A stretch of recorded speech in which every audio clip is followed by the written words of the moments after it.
En attendant de construire ou déconstruire des sites, qu'est-ce qu'on en fait?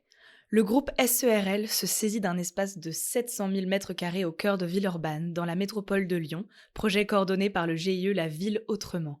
Au sein du quartier Gratte-Ciel, c'est tout un ensemble de collectifs et structures, urbanistes, associations constructeurs et artisans qui donnent vie à un chantier en attente. Mathias Mustis, coordinateur du projet, nous fait une visite de cet ensemble, entre conteneurs aménagés, jardins reconstitués et structures en bois. Avec Sylvain Grisot, suivez cette visite pour comprendre les rouages d'une occupation temporaire d'opportunités. Bonne écoute! Une ville en pleine expansion. Les transitions à mener s'accumulent, l'énergie, l'agriculture, les mobilités. Monsieur l'administrateur délégué, vous êtes chargé de l'attribution et de la répartition des logements. Comment la situation se présente-t-elle? C'est une contribution au débat sur l'artificialisation des sols et les questions d'étalement urbain. On a privilégié la machine, la matière et l'énergie par rapport à l'être humain. C'est pour ça qu'on ne recycle pas bien les téléphones. And then perhaps the defining trend of the 21st century is population growth. On a une responsabilité sur l'épuisement des ressources et une responsabilité sur la perte de biodiversité. Chaque échec va permettre la prochaine fois de faire mieux et chaque échec est autant instructif qu'un succès. Des projets d'urbanisme qui sont indispensables du fait d'une circulation toujours plus intense. Ce plan est un plan que le public notait peut venir voir. Il s'agit du plan de sauvegarde dedans. Si on est une grande part du problème, on est forcément une grande part de la solution. On va peut-être couler moins de béton et miser plus sur l'intelligence et finalement changer de matière grise. Mathias Mustis, bonjour. Bonjour à vous. Mathias, tu es coordinateur de projet d'occupation temporaire au sein d'une organisation qui porte un joli nom, La Ville Autrement. Est-ce que déjà tu pourrais nous dire où on est avant qu'on rentre un peu sur l'histoire à la fois de ce projet et puis de cette organisation? Bien sûr, bienvenue. Là, on se trouve sur le laboratoire extérieur des gratte-ciel. C'est une occupation temporaire qui est en plein centre-ville de Villeurbanne. Donc on est situé vraiment au cœur de la métropole de Lyon. Un projet qui a été lancé avec un appel à projet en juillet 2019 et un lancement vraiment effectif autour de juillet 2021. Et là, on l'entend peut-être un petit peu, on est encore en phase de travaux, en phase de construction, la finalisation de l'aménagement. Mais voilà, on est en plein cœur de la métropole pour une occupation temporaire qui fait à peu près 7000 m².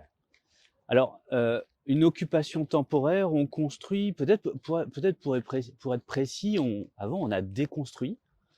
Hein, on est sur un espace, alors pas vierge, hein, un espace qui était bâti, qui a été déconstruit, qui a vocation à accueillir, mais dans quelques années, de nouveaux bâtiments.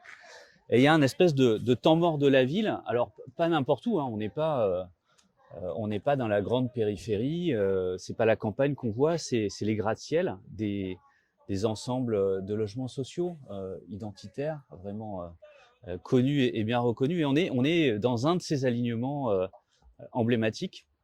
Donc, qu'est-ce qu'il y avait avant? Qu'est-ce qu'il va y avoir après? De combien de temps est-ce qu'on dispose?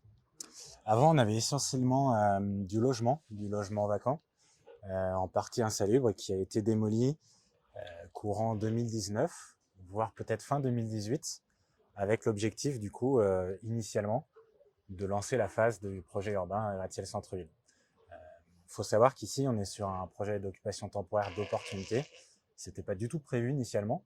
Et ce qui nous a permis en fait de lancer ce projet, c'est un retard dans la déconstruction du lycée Pierre Brosselette, donc lycée qui est juste derrière nous, et qui prend une partie de l'emprise de cette ZAC, de la deuxième phase de ce projet urbain. Et donc du coup, on a eu un décalement du chantier de déconstruction de ce lycée qui a perdu 3 ans. Et on se retrouve là avec 7000 m² en plein cœur de ville, qui eux avaient déjà commencé à être démolis dans une temporalité du coup qui a pas très bien fonctionné entre les deux. Alors, ça arrive qu'il y ait des décalages de planning dans la profession. Ça arrive même assez souvent. Là, assez significatif, 3 ans, ça permet de penser, de faire des choses. Ça aurait pu aussi permettre de mettre une grande palissade autour, un maître chien, et puis c'est tout, on attend. C'est pas le but du jeu. Donc, il y a la décision, l'envie en tout cas, d'ouvrir le site. Comment ça s'est passé exactement, cette prise de décision? Alors malheureusement, j'étais pas tout à fait là à la prise de décision, mais l'idée de la sécurité, elle est primordiale ici. Mais en général, on est assez tous d'accord pour dire que l'animation fait souvent meilleure sécurité que juste des agents de sécurité pour le coup. Ça coûte pas forcément moins cher, mais néanmoins, il y a d'autres bénéfices. On anime un quartier et puis on arrive à maintenir un état aussi temporaire dans la construction de ce cœur de ville qui est assez chouette. Après, c'est aussi une décision politique de se dire qu'on a 7000 mètres carrés en plein centre-ville et qu'on ne peut pas accepter pendant 3 ans de rien avoir ici. Pour les politiques, d'un point de vue économique, sécuritaire, d'animation du quartier. Ça va aussi, alors on peut rentrer dans les détails, mais là on est précisément sur l'ancien parking Léon Chomel, qui du coup était un parking public et qui a dû être déclassé justement pour pouvoir être utilisé dans le cadre du projet urbain. Et là tout de suite on a aussi une incompréhension du public de se dire ok, on privatise un parking pour construire du logement, certes, mais en attendant rien ne se passe, pourquoi on ne peut pas continuer à utiliser le parking? Donc il y avait aussi cette logique-là de répondre à une interrogation, à un besoin des habitants d'avoir quelque chose dans ce laps de temps.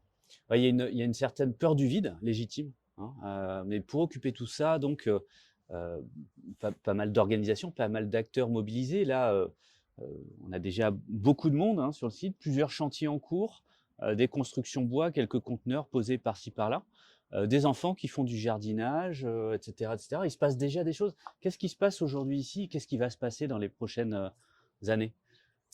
Alors précisément aujourd'hui, on a 2 phases de chantier. Le premier, c'est porté par le collectif Meta. Ils sont dans un processus d'autoconstruction, donc ils ont porté leur permis de construire, leur maîtrise d'ouvrage et ils construisent eux-mêmes l'ensemble du bâtiment qu'ils sont en train de réaliser.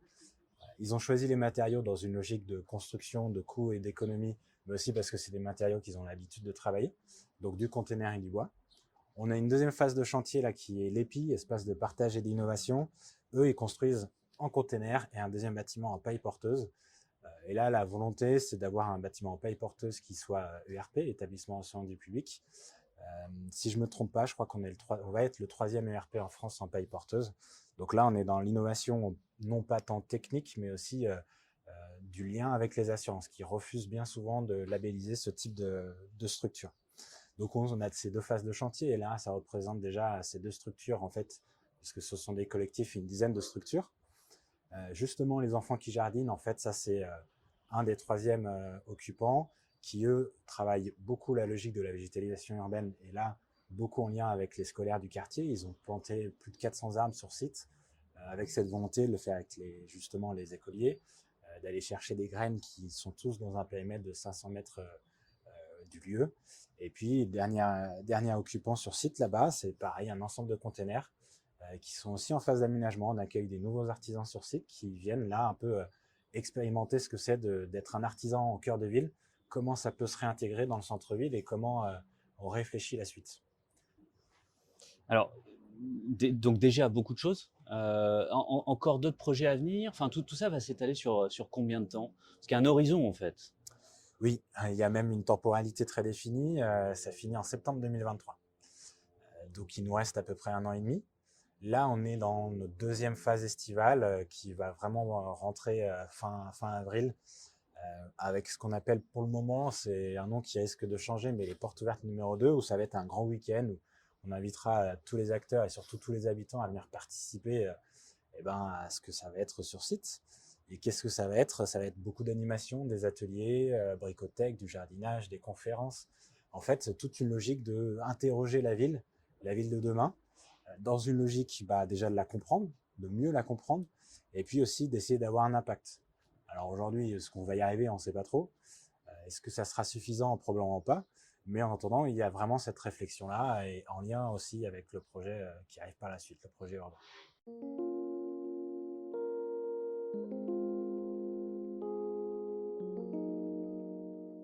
Alors, on va y revenir hein, sur en quoi est-ce que le temporaire permet aussi de laisser des choses sur place, au-delà de la mémoire des uns et des autres. Mais déjà, tu évoquais l'idée qu'il y a des permis, même quand on fait du temporaire, qu'on rentre aussi dans des cadres réglementaires avec des établissements recevant du public, des ERP. On est là-dessus, même si on est finalement sur un acte très temporaire, plus qu'1 an et demi, finalement peut-être 2 ans en tout, d'utilisation de ces constructions-là, on est quand même sur des constructions. Hein, construire temporaire, c'est quand même construire. D'un point de vue très, très pragmatique, ça nécessite de faire attention à quoi notamment? Alors là, des exemples, j'en ai pas mal, mais effectivement, du coup, déjà, c'est des permis de construire précaires, donc qui sont des modèles de permis de construire qui répondent un peu à ces logiques-là, mais qui nécessitent en tout cas des instructions qui sont légèrement différentes. Donc ça a été une première difficulté en main à main avec les services d'instruction des permis de construire, mais des formations qu'ils n'avaient pas encore forcément reçues ou pas complétées, donc qui ont été un peu difficiles à instruire de leur côté, malgré toute leur bonne volonté.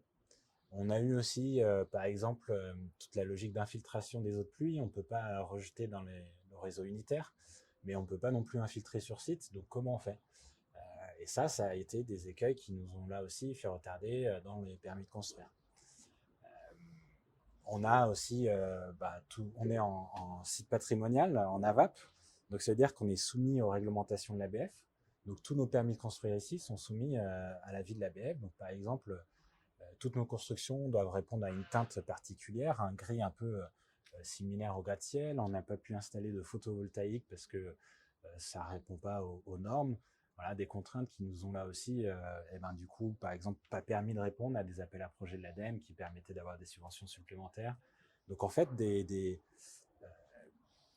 embûches comme ça techniques qui n'ont pas été anticipées et dont on n'avait pas forcément non plus la possibilité de toutes les anticiper, on en a eu pas mal. Alors, on a quelques exemples comme ça. Peut-être, alors c'est pas fini, c'est pas le moment de faire un retour d'expérience complet. On est en fait qu'au démarrage. Les constructions sont en cours, on est loin de la déconstruction, mais il y a déjà quelques apprentissages pour celles et ceux qui voudraient se lancer dans ce type d'occupation temporaire-là. Quelques points d'attention, des choses que tu referais et surtout des choses que tu ne referais pas. Ouais, c'est une très bonne question. La première chose à savoir, c'est qu'effectivement, un permis de construire précaire, il faut vraiment, dès l'initial, l'élaborer avec les permis d'instruction, qui, pour le coup, nous ont vraiment été d'une grande aide. Même s'ils n'avaient pas tous les éléments nécessaires pour les instruire, ils nous ont vraiment accompagnés. Et ça, si on l'avait fait dès le début, peut-être qu'on aurait eu des éléments un peu plus simples pour réussir à instruire nos documents. Après, c'est aussi une vraie question de coût. On a là 3 constructions et forcément des constructions, même les plus rustiques et les plus sommaires, qu'on puisse les chercher, et on est sur des coûts qui sont quand même assez importants. Donc et comme dans tout chantier, on le sait, il y a toujours des dépassements de coûts, et ça, c'est vraiment quelque chose qu'il faut avoir en tête et qu'il faut accepter quand on se lance dans un projet comme celui-ci. Et puis après, c'est la question de la temporalité. Nous, on a une occupation temporaire de 3 ans, on finit nos constructions d'ici 1 mois, ce qui veut dire qu'on va avoir pleinement un site opérationnel sur une temporalité d'1 an et demi. Donc c'est peut-être là un peu le grand regret, c'est de se dire qu'en fait, construire pour 3 ans, c'est peut-être un peu compliqué, un peu trop compliqué pour le maintenir. Bon, après, on n'est jamais à l'abri d'un retard. Il paraît que ça arrive dans notre domaine, donc on ne va pas vous le souhaiter, mais c'est jamais. Le retard du projet peut vous permettre de rester un peu plus longtemps. Alors, il y a aussi, en tout cas, une leçon que je tire, mais qui est évidemment qui est assez évidente pour celles et ceux qui peuvent travailler sur les questions d'occupation temporaire, c'est que c'est aussi un projet. Ça se mène comme un projet. Donc oui, il y a des porteurs de projets qui sont finalement des porteurs de sous-projets, mais il y a un projet d'occupation globale, et qui dit projet dit pilote, dit coordination, dit structuration, dit organisation, etc. etc. Alors, c'est à toi, finalement, que revient cette responsabilité, alors au travers d'une structure qui s'appelle La Ville Autrement. Si on fait un peu la cartographie des acteurs, avant de revenir sur ton organisation, on a donc La Ville Autrement qui est en charge de l'animation temporaire, mais quels sont les autres acteurs autour de ce projet-là? On est assez nombreux. Alors il faut savoir aussi qu'on a le groupe CEL, donc qui est l'aménageur du projet urbain, propriétaire foncier du coup du site sur lequel on est, qui est aussi en copilotage du projet. Donc je ne suis pas la seule structure et le seul membre à travailler ces questions-là. Après, on est en lien direct forcément avec la ville de Villeurbanne parce qu'on est sur leur territoire. avec la métropole de Lyon, parce qu'on est un projet qui est concédé à leurs aménageurs, donc ils sont forcément partie prenante. Et après, c'est chacune des structures occupantes, et puis c'est surtout l'ensemble des services techniques que la ville de Villeurbanne dispose. En fait, une occupation temporaire, tu l'as dit, c'est un projet, et c'est loin d'être seulement un projet urbanistique. C'est un projet culturel, c'est un projet de vie de quartier, c'est un projet du monde vivant aussi, d'une phase de chantier. Et du coup, on sollicite l'ensemble, quasiment la totalité des services techniques de la ville pour le coup, et qui sont vraiment d'appui, mais qui sont strictement nécessaires sur ce type de projet. Donc en termes de structure, on a ces quatre-là. On a les 4 collectifs qui sont tous des collectifs entre 3 et 5 structures à l'intérieur à chaque fois. Et puis après, on a les artisans qui viennent du coup s'agrémenter à tout ça. Donc on a au total pas loin de 25 structures qui sont là sur site.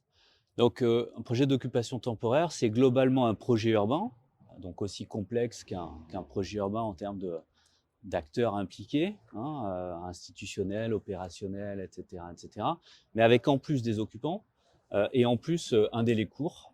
Donc c'est certainement pas le plus simple à mener. Alors au milieu de tout ça, même si tu n'es pas tout seul, on l'a bien compris, la Ville Autrement, c'est un GIE, un groupement d'intérêt économique. Donc il y a quelqu'un derrière, il y a d'autres organisations. Est-ce que tu peux nous raconter un peu quelle est cette organisation ? Alors le GIE La Ville Autrement, c'est une structure, un peu un bureau d'études internalisé de 5 membres qui ont décidé de mutualiser les moyens. On est vraiment spécialisé dans le logement et dans l'hébergement. On est composé de 5 structures. On a S Métropole Habitat, qui est un bailleur social public, qui est par ailleurs OPH de la métropole de Lyon. On a Ronson Habitat, qui elle est une coopérative d'habitat. On retrouve la Société Villeurbannaise d'urbanisme, qui est du coup le propriétaire historique des logements sociaux des gratte-ciel et puis notamment des logements, des bails commerciaux. On retrouve la Fondation Aralis, qui elle est plutôt spécialisée dans l'hébergement des personnes précarisées, et l'association Alinea qui fait à peu près pareil sur une typologie de public différente.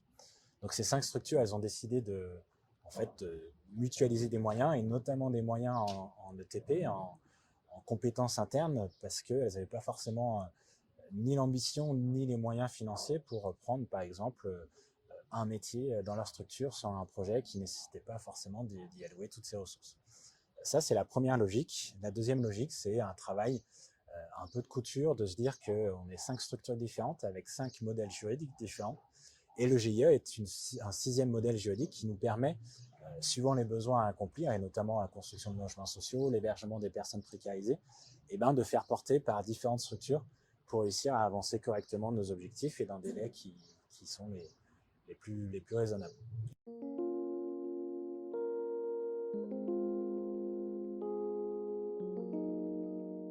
Donc plutôt un regroupement d'institutions, avec des statuts différents, des publics différents, mais plutôt centré sur les questions d'habitat, ce qui n'est pas le sujet aujourd'hui sur ce site-là, qui est pas un site un site bâti. Et donc finalement vous faites pas partie de ces acteurs plutôt inscrits dans l'animation ou des collectifs qui ont pu faire leurs armes sur certaines occupations temporaires et ensuite déployer leurs compétences sur d'autres sites. C'est une autre histoire, une autre origine. Ça vient d'où ? Enfin, d'où est venue l'initiative finalement de s'outiller et de mutualiser ces compétences-là autour de l'occupation temporaire, quoi qu'il en soit, mais plutôt sur la partie logement. En tout cas, sur la partie occupation temporaire, l'historique est vraiment lié au projet de l'autre soi, dont ma structure est en pilotage notamment. C'est le démantèlement de la jungle de Calais avec la prérogative de l'État de demander aux villes, différentes grandes villes du territoire, d'héberger un certain nombre de réfugiés. Donc on s'est retrouvé avec une situation de l'État qui arrive avec des réfugiés, une demande, des financements, et de se dire, bon ben voilà, on a tant de personnes à héberger, on a un site à disposition, comment on fait ? On vous accompagne, et on met la métropole, on met la ville de Villeurbanne, et on y va. Et en fait, toute la logique après ça, c'est de se dire, ok, on héberge des personnes, de manière temporaire, un peu d'urgence, mais la logique, c'est de se dire qu'ils ont besoin peut-être plus que juste un habitat temporaire pour réussir à s'intégrer dans la société, pour qu'ils arrivent ressaisir aussi un parcours de vie qui a été compliqué pour eux, et puis peut-être réussir par la suite à s'intégrer en fait, tout simplement dans la société villeurbannaise, métropolitaine de Lyon, et puis du territoire dans son ensemble. Donc c'est vraiment l'historique de ce projet qui nous a lancé sur les logiques d'occupation temporaire. Et particulièrement sur ce projet, effectivement, on n'est pas sur des réels habitats, mais le 3e projet d'occupation temporaire, Château-Gaillard, où là on retrouve un peu nos prérogatives, on est vraiment dans l'hébergement des personnes précarisées sur ce projet-là. Et alors, on voit bien le besoin, à la fois organiser une occupation temporaire, mais pas que, notamment sur cette entrée habitat. On a les compétences des organisations. Finalement, qu'est-ce qui a été internalisé dans le GIE? Quelles sont les compétences qui manquent quand on doit gérer, parce qu'on le voit, on a un niveau de complexité qui est très proche d'un projet traditionnel, finalement, voire pire, parce qu'on a en plus une tension sur le planning. Qu'est-ce qu'il faut rajouter là-dessus? Est-ce qu'il y a d'autres types de profils? Est-ce que justement, on a des gens dans les organisations qui ont des savoir-faire qui sont valorisables là-dessus? Comment ça se passe? Et ben moi, la première chose, et ça va être ma petite phrase militant, mais c'est de se dire qu'un projet comme celui-ci, il faut absolument d'autres corps de métier que des urbanistes ou des architectes. Il faut aller chercher d'autres compétences dans la culture, dans l'événementiel, dans la communication, et aujourd'hui, c'est indispensable. Nous, en interne, sur ce projet, je suis urbaniste. Par contre, j'ai suivi une formation sur la transition écologique, le management de la transition écologique, et qui m'ont donné pas mal de compétences liées à tous ces projets de SS, de coordination, d'animation, de communication, et qui me sont essentiels au quotidien. On est en train un peu plus de structurer en fait sur ces projets-là, justement de compétences. Pour le moment, on n'est pas encore très formalisé sur les compétences qu'il faut vraiment avoir en interne. Après, au sein du GIE, on a trois compétences très fortes, très phares. La première, c'est tout ce qui est développement foncier. Et donc là, c'est rechercher du foncier pour pouvoir atteindre les objectifs de construction des membres. On a tout un service justement de projets urbains et de renouvellement urbain. Et puis après, le dernier projet, c'est ce qu'on appelle la mobilité résidentielle, c'est héberger les personnes quand elles quittent un logement qui était temporaire, c'est les reloger quand justement, dans un processus de renouvellement urbain, on a besoin de les délocaliser. Oui, donc on dépasse largement la question seule de l'occupation temporaire au sein du GIE. Il y a d'autres questions d'autres compétences qui sont assemblées. Alors peut-être pour revenir un peu ici sur le site, on l'a dit, le chantier est en cours, on l'a entendu. On a là juste sous les yeux de la paille qui est en train d'être malaxée, sans doute avec un enduit de terre sur une construction en cours. Est-ce qu'on peut revenir sur justement ces différents acteurs, les différents projets et finalement ce qui va se passer pendant cette porte ouverte numéro 2? Il faudra sans doute trouver un autre nom, mais... Alors, on a 4 occupants permanents, comme on les appelle. Le premier, c'est la ferme des artisans, composée d'atomes et de pistils, et qui, eux, viennent travailler 2 logiques. La première, c'est la végétalisation urbaine, et notamment démontrer que la végétalisation urbaine, dans le cadre d'un projet d'urbanisme, si on la travaille dès l'initiale du projet et pas comme ça qu'il y a du chaos, et en allant sourcer des plantes qui sont exclusivement locales, on arrive à retrouver un modèle économique qui est le même qu'en allant chercher les pépinières en Allemagne, en Italie, parce qu'on a des plantes locales qui ne vont pas activer l'assurance décennale, puisqu'elles seront beaucoup mieux adaptées à leur environnement. Ça, c'est la première expérimentation. Et la deuxième, c'est tout l'enjeu de réintégrer les artisans et l'artisanat dans un cœur de ville, comme celui du centre-ville de Villeurbanne, c'est-à-dire les nuisances que ça implique, comment eux, ils sont reçus par les habitants, comment on les accompagne aussi sur des prix de loyer qui sont quand même particulièrement élevés pour des structures artisanales qu'on retrouverait en général plutôt en périphérie des villes. Alors, ça, c'est vraiment la première expérimentation du premier occupant. Alors typiquement, là, on expérimente quelque chose qui est de dire et si le faire, la production, demain ou dès aujourd'hui d'ailleurs, n'avait pas nécessairement à sortir de la ville, parce que oui, il y a des questions de nuisance, de bruit éventuel, mais il y a aussi des questions de valeur, très clairement. qui sont au cœur de tout ça. C'est-à-dire c'est pas ça qui ramène le plus de rentabilité. Et donc de fait, très rapidement, par les forces de la gestion du marché, on a une forme d'éviction, de gentrification fonctionnelle qui repousse la production dans la périphérie de la ville. Est-ce que ça, le fait de le tester dans le temporaire, a un impact, résonne quelque part dans le projet urbain futur, c'est-à-dire dans le projet définitif? Je mets des guillemets parce qu'évidemment, il n'y a rien de définitif à tout ça. Eh ben, c'est un vrai travail, un travail qui est en cours à l'échelle de chacun des projets. Sur la logique des artisans, justement, c'est comment on peut réussir à intégrer par la suite ces personnes-là dans le futur centre-ville. La société Villeurbanne d'urbanisme, qui va du coup être propriétaire des futurs rez-de-chaussée commerciaux sur ce projet urbain, est en train de réfléchir à cette logique-là. Alors forcément, c'est en tout cas proposer des cellules commerciales à des prix qui soient plus avantageux et augmenter ceux des ce qu'ils appellent les locomotives. Donc par exemple un supermarché, Monoprix, Intermarché qui eux ont les capacités forcément de prendre des loyers très élevés. Et c'est travailler tout ce modèle-là pour que derrière ils arrivent peut-être même à mutualiser en interne avec ces artisans un local commercial en cœur de centre-ville. Ce qui est intéressant ici, c'est qu'on se rend compte qu'il y a un vrai besoin pour les habitants. On a un taux de transformation pour ces boutiques-là qui sont autour de 70%. Ça veut dire qu'on a quasiment 3 personnes sur 4 qui viennent ici sur site et qui rentrent chez les artisans et qui repartent avec un achat. C'est un taux de transformation qui est colossal, qui est super intéressant pour nous. Et la petite difficulté par contre qu'on a, c'est qu'on manque un petit peu de fréquentation aujourd'hui pour se dire que la viabilité économique de nos artisans va permettre par la suite de vraiment aller chercher ces rez-de-chaussée commerciaux, qui bien que plus accessibles, vont forcément demander quand même des coûts assez élevés parce qu'on reste en centre-ville. Et donc là on retrouve, enfin, non seulement la question de se dire il y a un potentiel, il y a un besoin en tout cas, mais aussi ça pose des questions en termes de montage opérationnel, en termes de... Ouais, c'est ça, mais pour ressortir, du coup...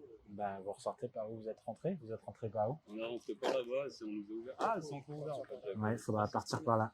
Désolé. Bip.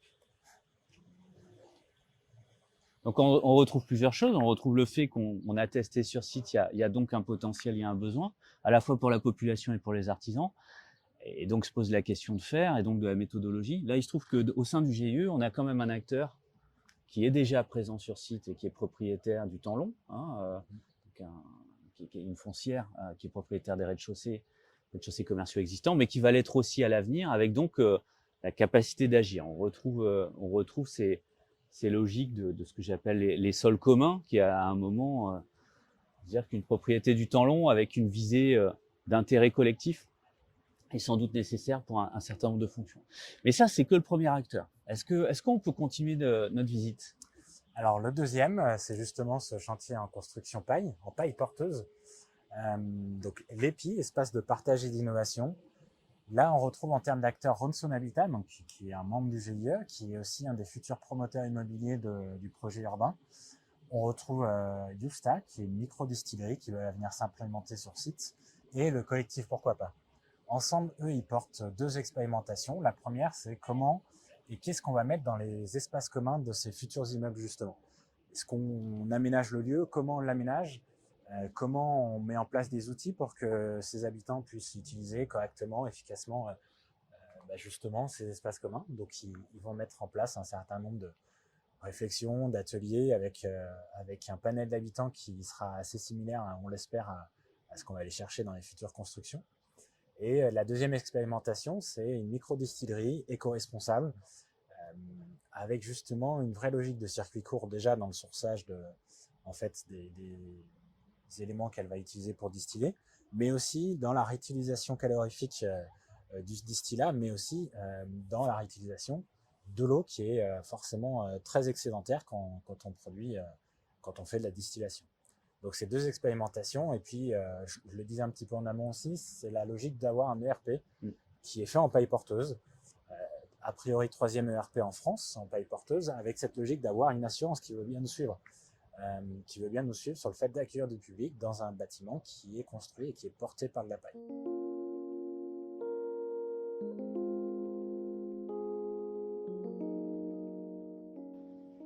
Il y a toujours ce mythe des 3 petits cochons qui a tué pas mal de projets constructifs en donnant une image dégradée de certains matériaux. Alors on est donc sur une expérimentation une fois de plus là à plein de niveaux, constructive, réglementaire quelque part avec le RP, mais aussi en termes d'usage. Ça c'est prescriptif, ça donne des idées pour la suite, ou c'est là, ça se teste là, ça peut se spatialiser ailleurs. Alors ça, c'est un des éléments où on sait qu'on va avoir un impact sur la suite. Parce que c'est l'avantage d'avoir un porteur de projet qui est aussi promoteur immobilier par la suite du projet.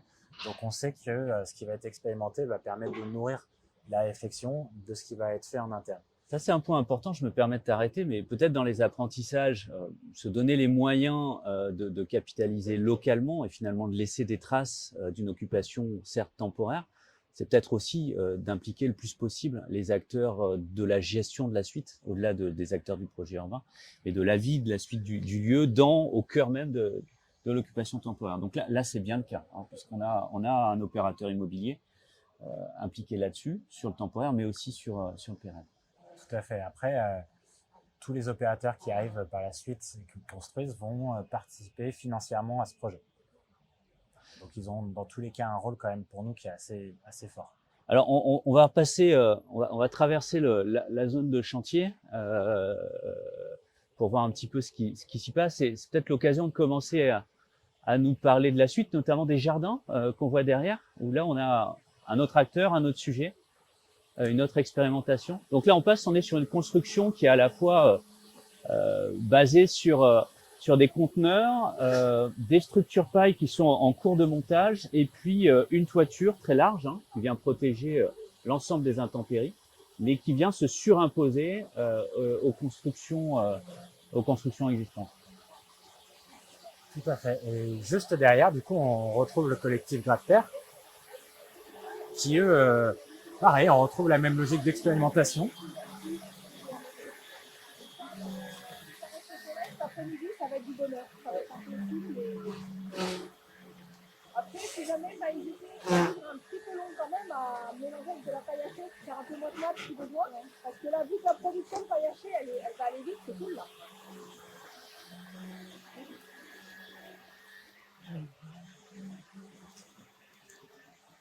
Et là, on est toujours donc dans du test. Ils viennent tester 3 choses.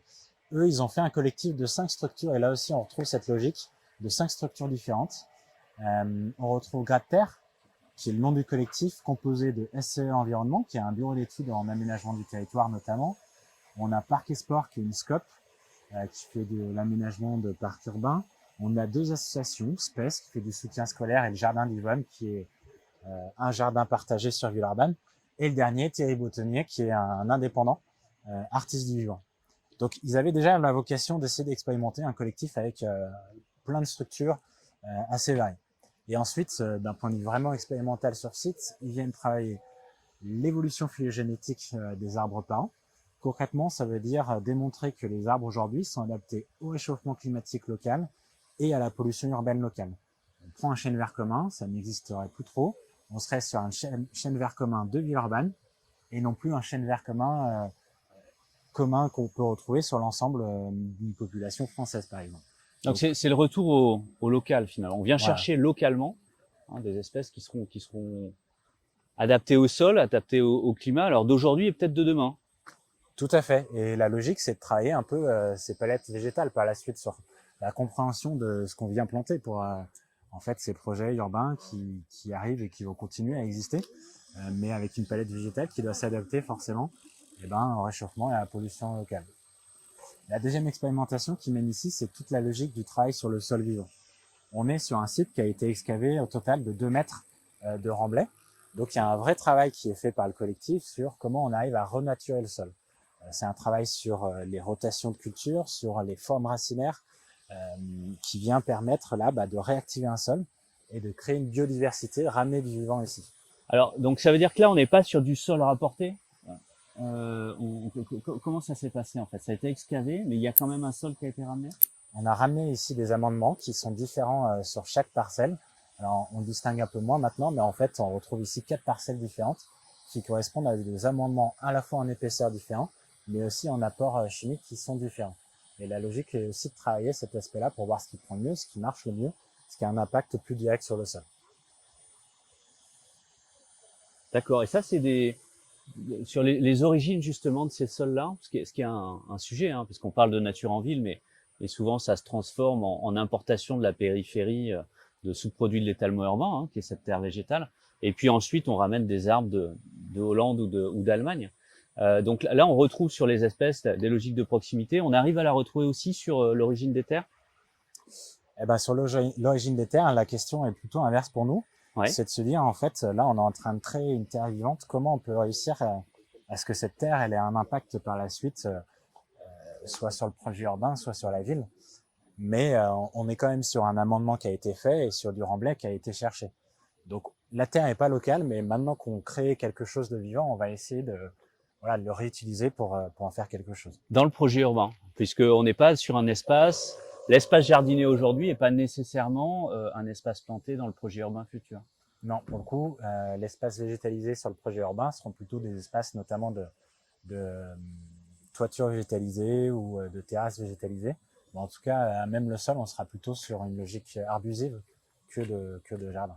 Et donc ça veut dire que là, c'est des sols qui ont vocation à rester sur les lieux, mais peut-être à monter sur les toits. Possiblement, ouais. C'est des choses qui sont en train d'être réfléchies.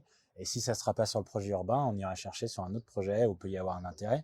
Par exemple, un intérêt très fort pour nous, c'est toute la logique de renaturation des cours d'école de la métropole de Lyon. Ils sont vraiment très actifs sur cette thématique-là. Là, on a une terre qui va, d'ici 2 ans, être exceptionnelle. On a 400 arbres là qui, pareil, sont tous sourcés à 500 mètres de rayon, qui ont été plantés en plus par des animateurs et des écoliers du quartier. Donc pour nous, il y aurait aussi un sens, soit de le reporter sur le projet urbain, mais aussi de le reporter, par exemple, dans la cour d'école à côté, qui va être débétonné pour rajouter un peu plus de verdure, des arbres. On retrouve un sens qui là, marcherait super bien. Alors là, on est sur le dernier occupant, donc le 3e à construire sur site, Meta, Maison des échanges et des transmissions associatives. Eux, ils viennent expérimenter toute la logique du tiers-lieu, construire un tiers-lieu, pour le coup, vraiment construire de leurs propres mains, et puis construire le modèle économique, le modèle juridique, le modèle de gouvernance, voir comment tout ça peut fonctionner, peut s'implémenter aussi. Là aussi, dans une demande qui est croissante, en tout cas dans les villes, d'avoir des lieux un peu ressources, des lieux où on peut retisser du lien, retisser du lien vivant avec les personnes. Ça va être un de leurs enjeux. Et puis après, il y a toute la logique d'autoconstruction, même si on est un peu moins dans l'expérimentation parce qu'ils sont quand même très compétents dans cette question. Mais là, ils viennent construire en container, en bois, tout ça directement sur site. Oui, c'est pas un petit objet, hein. Ça commence à être pour le coup un vrai chantier. Il y a de la matière pour le coup, même s'il y a on retrouve le conteneur, du bois et une relative légèreté. On est quand même sur un niveau d'investissement qui est significatif pour finalement un an et demi d'usage. Tout à fait. Un niveau d'investissement des acteurs qui est colossal, vraiment. Un niveau qui est aussi d'implication financière assez important.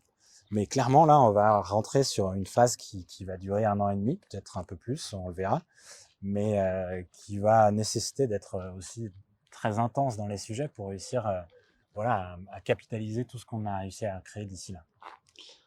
Bon, on a fait la visite. Il ne restera plus qu'à participer donc à cette porte ouverte numéro 2. On ne manquera pas de reporter les annonces, de mettre les liens qui vont bien pour que les Lyonnais, les autres d'ailleurs, puissent venir voir. Et puis on ne manquera pas surtout de prendre rendez-vous pour la suite, la fin, pour poser cette question-là du que reste-t-il ?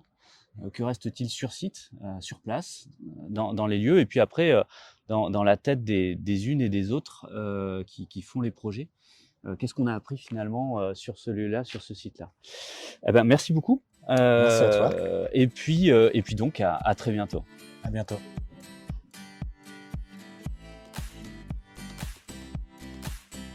Merci à Mathias Mustis pour cette visite du quartier gratte-ciel à Villeurbanne et du site d'aménagement de la ville autrement. Pour suivre d'autres projets et pionniers qui refont la ville, abonnez-vous à notre newsletter et suivez toutes nos publications sur le site dixit.net. À bientôt.